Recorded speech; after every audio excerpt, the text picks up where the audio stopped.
Well, I'm excited to create positive change in the world. And that's what my life has been about, is creating positive change. I was in the healthcare field and I decided I wanted to help people before we get to the super diseased state, although I still work with sick people in my sound therapy.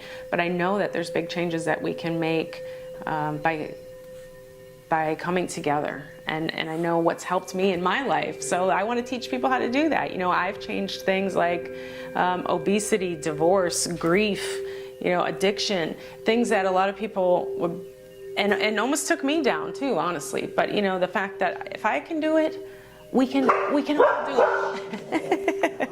I became a spiritual person because of the depths of disasters that I went through in my own life, and it's led me on my own path, and it's helped me to create a better life, to be positive, and I want to teach other people how to do it.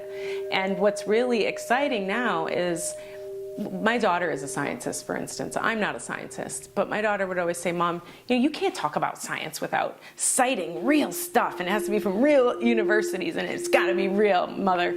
And she's taught me that she's right.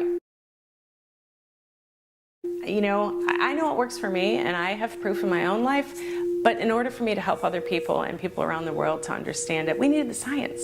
And the science is now catching up with it all and giving us this, this proof, if you will.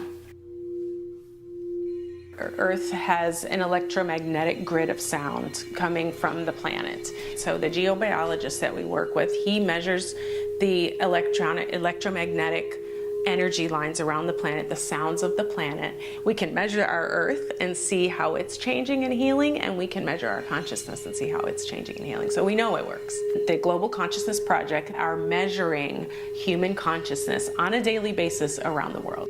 It's not an easy one to wrap your head around, but it is called the Global Consciousness Project, so anybody can go and Google them. This is founded by someone from Princeton. These are smart people, and it's a complex science, but they're doing a great job at giving us real live data to show us that we do affect each other and we affect our planet.